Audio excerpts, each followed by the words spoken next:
Good morning. So we are going to work on block number 4 of the ShowStopper, the Fabric Cafe ShowStopper. This, since we are doing 4, uses the book by The Magic of, I have all these stickies on it, The Magic of the 3-Yard Quilts. And we are making Flights of Fancy, and Flights of Fancy is this one right here. We're going to be making 8 of these blocks, and let's go for it. So in the Flights of Fancy, it has you make half square triangles. Yes, some more half square triangles. So in the Flights of Fancy, you would be making half square triangles.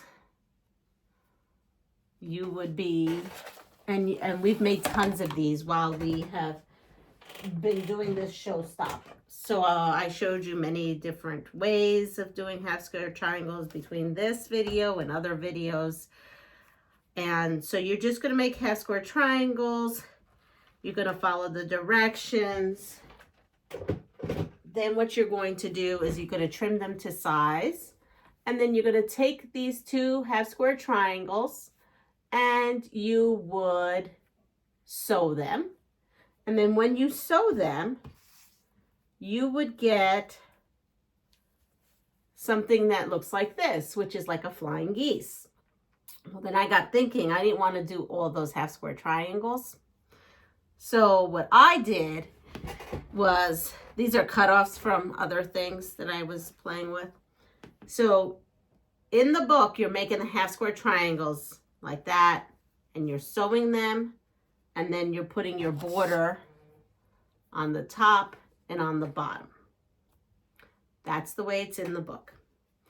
And by all means, do it the way it's in the book. It's all there for you, and you just need 8 blocks. But what I had decided to do, that I was going to do, was do my 4 at a time flying geese. Now, I've shown you multiple methods. Actually, there's one method that I like more than this one, but because of the fabric that I had to use with and the size that I have to do this way. So I went ahead and did it the 4 at a time method. And so what I did is, the 4 at a time method is, there is a chart out there. I don't have it with me. I think that Quarter Shop has a chart out there with it. You take your square, and then you take your 4 smaller squares. And so in this book, when you read, I hope I'm making sense. I mean, honestly, the book just uses half square triangles. It'd be easy to do it that way. I was just trying to save myself and work, practice on my flying geese. In this book, it does tell you under, so I'm going to show you where you can find the size. In this book, under Unit A Assembly on page 15, because Flights of Fancy is on page 14 and 15. So on 15, it shows you to sew 2 half square triangles, and then it says make X, Y, and Z. You're going to make 8 blocks. So you're going to make 1, 2, 3, 4, 5, 6, 7, 8. It's 24. So you're going to make 8, 16, 24, 48. You're going to make 40. Is that right? 48? No, you're not. You're going to make, I have to count 2, 4, 6. That's 6 half square triangles, which will give you 3 flying geese. And then you're going to do, so it's 48. Yeah, it is 48. I think it is. I think it's 48. Now, why am I thinking 2, 4, 6, 6, 12, 18, 24.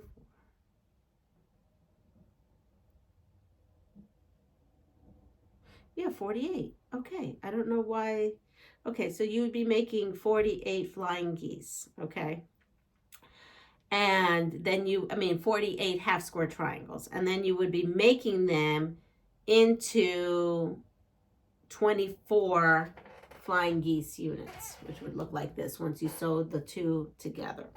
Here, do you want me to sew the two together? These and these, right? You would have it like that.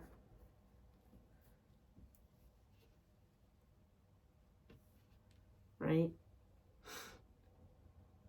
So on page 15, it will show you to sew them like this, and then it will tell you what the finished size is. So what I did is I took that finished size. So this is not the finished size, but let's say the finished size was 5.5 by 8. Then I would say, oh, okay, so the HST, those two blocks are 5.5 by 8, which it's not. I'm going to need a 5.5 by 8 flying geese. So that's how I converted it. So you take the measurement in this book, you convert it on the 4 at a time flying geese chart. If you have one of those charts, if not, look them up. Like I said, Fat Quarter Shop has like 4 ways of making flying geese like worksheet. You can go there and they have one for free. So in there, I chose the 4 at a time. So I'm going to come in here. I take my big block and I am going to go ahead and sew a 1/4 inch, and I put my 2 blocks. Oh, I guess I should show you my 2 squares. I went ahead and drew the line. I now put them on my square, line everything up, and I'm going to do a 1/4 inch on both sides. On both sides.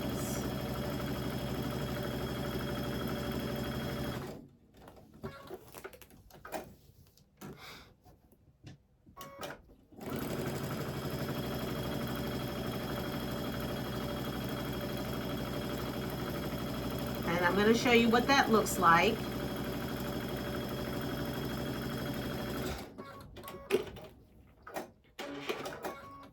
See?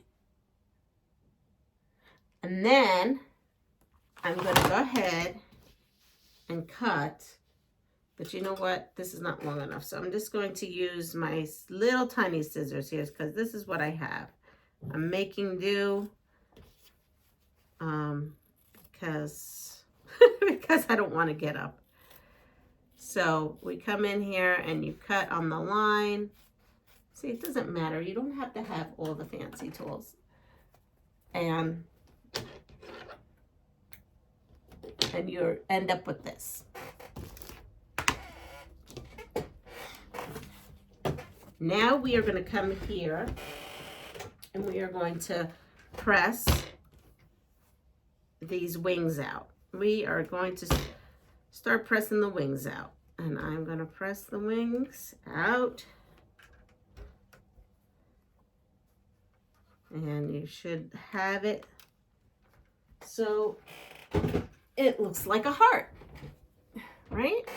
Then we're going to put that down. See here, I'm going to put it down on here. I'm going to take another square that I have put the line on, and I am going to line that up like this, and I am going to sew a 1/4 inch on this side and a 1/4 inch on that side. Now, this is an oversized flying geese. Some of you are beginners on here, and some of you are intermediate, and some of you are experts. So, this is what I have to say always about flying geese and half square charts. You do the method that makes sense to you. This method might not make sense to you. I actually like Eleanor Burns's way of making flying geese.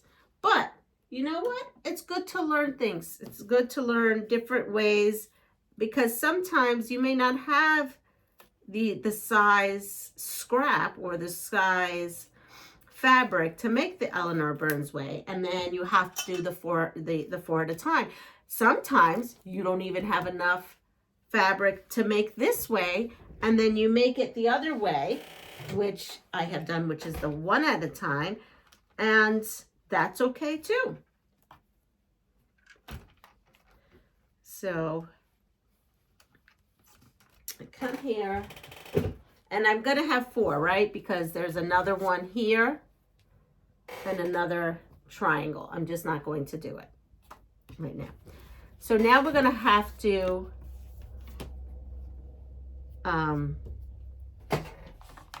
trim this up. I have many rulers. I have a Creative Grids ruler. Look at that. And I am going to look for the size I need, plop it down. And this one I am coming in and I thread that. I rotate this and I rotate this. Go for the size that I need again. Line everything up. These rulers are great. And trim. And the ruler even says trim 1, trim 2. Here we go. I have the flying geese that I need. Let's say you don't have that ruler.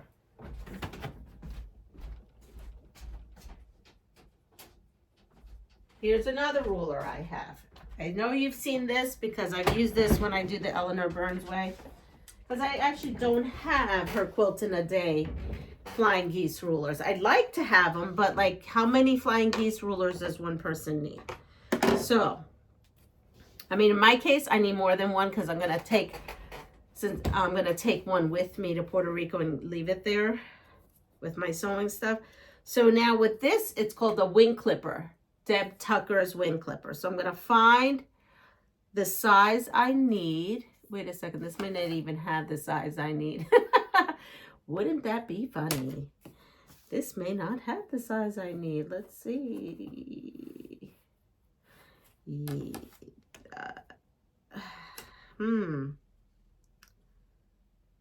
This.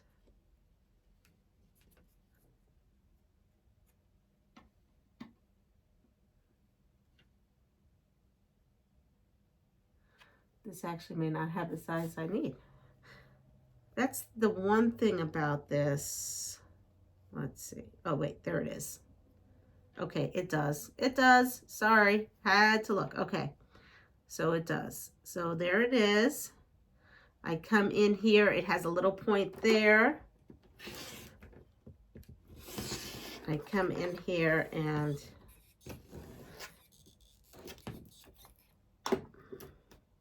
then I rotate this. I don't rotate this. Do I rotate this? No, I don't rotate this.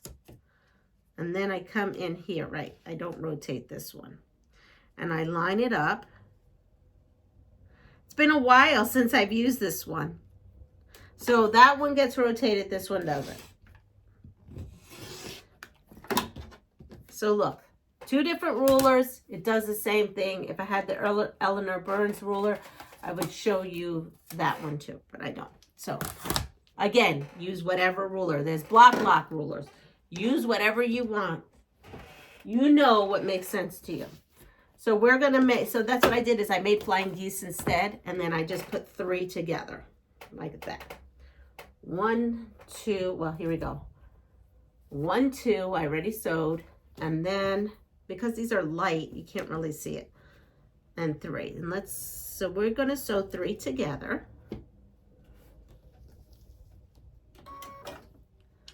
So I just gave you 2 different ways you could make this block. If you make your own flying geese, you kind of have to know a little bit.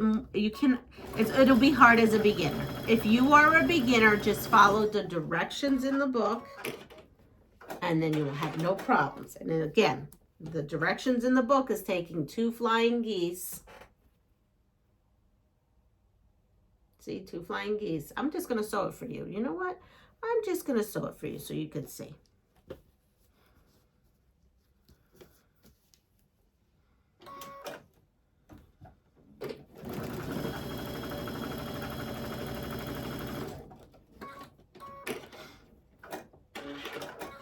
See? You still get a flying geese. And you just took 2 half square triangles. See? There's no difference here. Okay? You do what makes sense to you. All you need to do is make these flying geese units however, either like the book or like I did. And you're going to sew 3 together. Once you sew 3 together,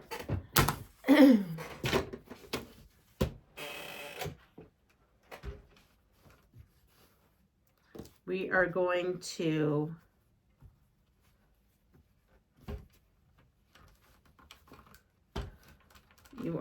iron. And I iron up so that the points, you see the points. If you cut the points, that's up to you if that bothers you. It's your quilt, you decide. In my case, I did pretty well because I made sure I went across the top. If you sew here, let me show you. Right here, that intersection, you see where that sewing line is? It's like right where that X is. That's how you save your point. So now you have this unit, and now we're going to border it. So we're going to border the top, 1/4 inch seam,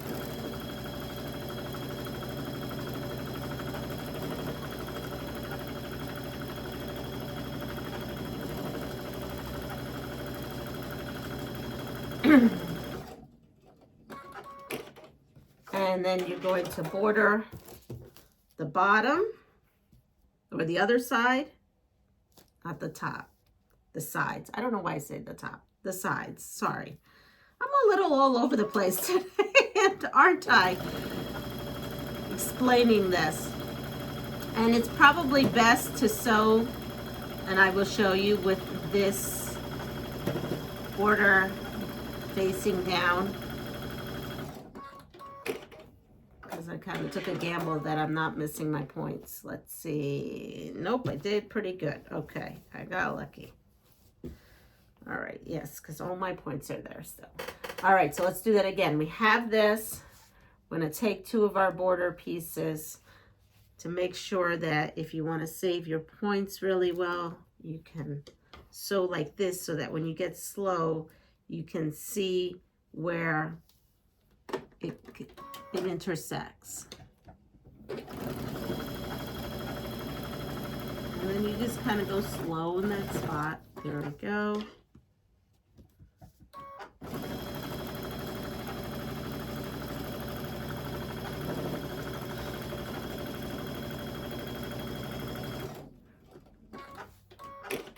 And we're going to do the other one.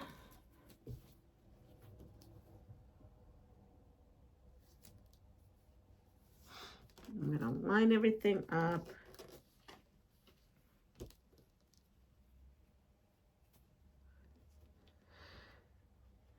You can pin if you like at this time. Let's go here.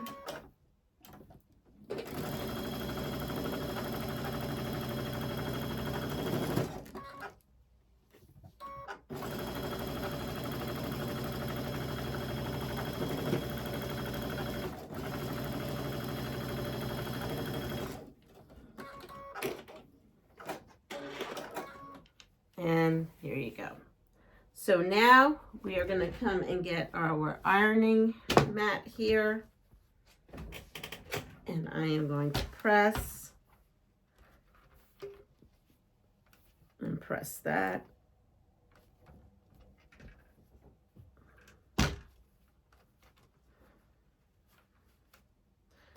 And we're just going to press that. There we go. Same here. We'll press this, and then we're gonna go over to the design wall. And I have most of it set up, not all of it. I'm missing 1 block because I didn't do that other spot, that other part of the flying geese here. See, that's my other one. But we've got most of it. So now we're gonna come over here. Got a lot going on in this sewing room. It is an absolute disaster. I am going to have to spend tomorrow while watching a live or something cleaning this room. Ready? Here we go. So here is the ShowStopper. If you notice, Up there, I put the flying geese. Now, I know that this doesn't pop out. These flying geese are not going, wow, like the rest of the quilt. And that was a mistake on my part, but I'm just going to go with it because I can't match this white that I had as the background. And that's a lesson for myself too. When I order white, to actually write what it is, the SKU number, what company, and everything. That's my little goof. It is what it is. I have to make do because I did not like the pink pinwheels here, but I don't mind it up there. I'm going to move you down, and we are going to put these in. So I have, see, 2 going that way, and then I flip it, and 2 going this way. Now, I'm not sure if you can see that. Let's move you up closer because it isn't so popping. So do you see how these kiss each other here? This one is coming here, almost like a bow tie looking thing. So they are coming this way, and then those are going that way. I will do another one and put it here. Now I have this chunk already sewn, and I haven't decided yet if, yeah, I kind of have. I may put a strip of white here in between. Let's see what they did. No, they didn't put a strip of white. So I have to see if I have enough of my white to put a skinny little, maybe 1.5 inch here to kind of break this up just a little bit before I do the whole quilt in white. So as you notice, this here, oh, can you see up there? Maybe not. Here we go. This border piece here, that matches the lady. So after I cut and Swiss cheesed my fabric, I went in and found and cut everything by what's in the book for the border, and I just cut them out individually, and then I used them. So I have now used this focal fabric. I'm sorry, I know I'm not making sense today. My brain is a little like, I don't know, it's all over the place. So I used my focal fabric and used all the leftover pieces all around it after I cut, let me repeat that, cut all the squares out. And then I went ahead and cut the borders. And sometimes I had to piece it. So let me show you. Sometimes I had only this much after Swiss cheesing it, and then I had to add another piece. But when you look at it here, it doesn't really look like it did, right? So, you know, we just have to make do.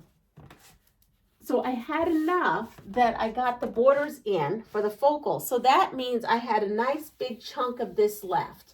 And that is what I'm going to use to border the quilt. So as far as fabric requirements go, I used 2 full yards of this background fabric. That's a must. That's absolutely true. A 1/2 yard of this focal, right, between here and here. 1/2 yard for these, and then the border, and then almost 1/2 yard of this and this. I still have some pieces. So we're looking at, that's 1 yard if you add these 2 together, and that's another yard if you add these together. So that's 1, 2, so up to 4 yards of fabric that I've used to make this, because I use 1/2 yards. Some folks were wondering about the yardage. So you know what? Use it for your back. The extra yardage, if called for 6 yards, use it for your back. Make your borders bigger. Or if you haven't made this yet, just know that you need 2 full yards of background. And I used 2 full yards for these pieces. Of course, scrappy, right? 1/2 yards, 4 1/2 yards, which equals 2 yards. Yeah. And that's where we're at. So this is block 4. Sorry, it's a little bit all over, but this is block 4. So go ahead, do your block 4, and then what we'll do is we'll come back and we'll revisit the whole border situation and putting the final touches on this quilt. I hope everyone has a fabulous day. Take care of yourself. You are so important to everyone in this world. And pass it forward. Please like, subscribe. Big one is to subscribe if you haven't. Like, comment, share. You can, if you like, you can give me thanks. It's really up to you. Everyone has a different place, you know, where they are. But if you'd like to support my channel, go for it. There's a thank you button. There's also memberships. There's a Chickadees and the Happy Hens. You can come and join us every month. As a matter of fact, I will be pulling my pass it forward here for my members, meaning the Chickadees and the Happy Hens, here shortly, because it's getting towards the end of the month, and I want to pull it out before I go to Puerto Rico. And this time, so last month, I would like to always send fabric. That's what I said I was going to do. I was going to send fabric. When I go to Puerto Rico, though, this month, my Chickadees and Happy Hens, there'll be one called for the Chickadees group and one called for the Happy Hens group. It will be a surprise because it's going to be a treat from Puerto Rico. So March, your treat is going to be from Puerto Rico if you're a Happy Hen or a Chickadee. So anyway, we'll pick your name. I won't know what it is, but I'll have your name when I go to Puerto Rico. I might even mail it from there. So anyway, everyone have a fabulous day. And when we reach 1,500 subscribers, we are gonna go bold. And what I mean by that is I will send someone pass forward a copy of the Go Bold book. So share, and let's get me up to 1,500 subscribers. Take care. Bye.